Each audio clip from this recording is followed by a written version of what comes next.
La communauté de communes Sud-Vendée Littoral et l'Agence régionale de santé des Pays de la Loire viennent de signer un contrat local de santé.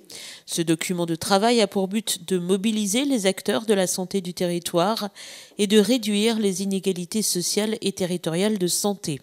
Son élaboration est le fruit d'un long travail mené par la communauté de communes, notamment à travers 2 enquêtes auprès de la population. Depuis un an, la communauté de communes a essayé d'être au plus près de la population. Bon, je le dis régulièrement, c'est vraiment une grosse préoccupation. Donc du coup, nous sommes allés à leur rencontre par le biais d'enquêtes. Bon, une enquête citoyenne et une enquête plus ciblée, santé, famille. De là ont émergé les forces, les faiblesses de notre territoire et est née cette volonté d'épauler, d'aider, d'écouter ce que le territoire nous demande tout simplement en matière de santé. Le plus simple, on va dire, avoir un médecin à la porte. Mais il n'y a pas que ça. La santé, c'est la santé mentale, c'est la prévention, c'est plein de volets sur lesquels on n'a pas forcément conscience qu'il faille y travailler de façon aussi prégnante. Et pourtant, c'est une véritable nécessité sur notre territoire. 4 axes majoritaires de travail ont été retenus dans ce contrat: la promotion de la santé et la prévention, l'accès aux droits et aux soins, le parcours de santé des personnes âgées et de celles souffrant d'un handicap, et enfin l'accès à la santé mentale sur le territoire.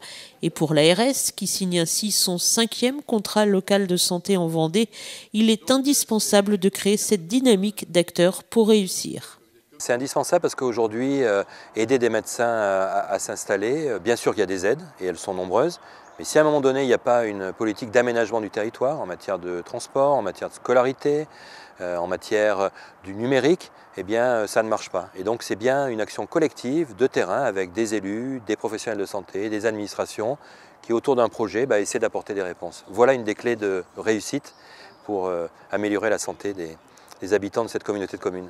Alors l'ARS, elle co-signe avec la communauté de communes, elle apporte des crédits, puisque là nous allons financer le poste de coordinatrice de projet, et puis elle accompagne aussi en financement, mais aussi parfois simplement en mettant autour de la table un certain nombre d'acteurs qui, et c'est un paradoxe, parfois se connaissent pas, ou en tout cas n'ont pas forcément l'habitude de travailler ensemble, des acteurs de la ville, avec l'hôpital, avec des EHPAD, avec celles et ceux qui œuvrent en santé mentale. Et bien l'ARS, elle facilite, elle accompagne, elle finance, et elle est aux côtés de l'initiative locale. Et c'est comme ça aussi que je pense que ça marche.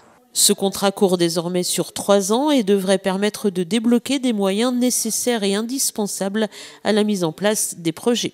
L'Agence régionale pour la santé nous aide, va nous apporter des moyens déjà financiers, partie, mais des moyens aussi de connaissances, parce qu'ils vont être à notre écoute pour nous épauler dans nos prises de décision, nous orienter, peut-être nous remettre de temps en temps sur une voie plus en adéquation avec la demande de terrain.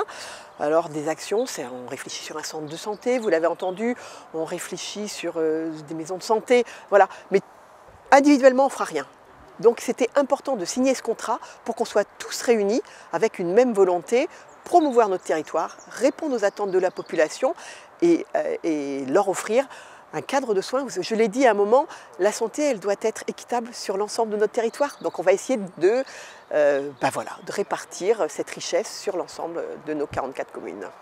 Un comité de pilotage va maintenant être mis sur pied pour valider les travaux et suivre la mise en œuvre des actions concrètes.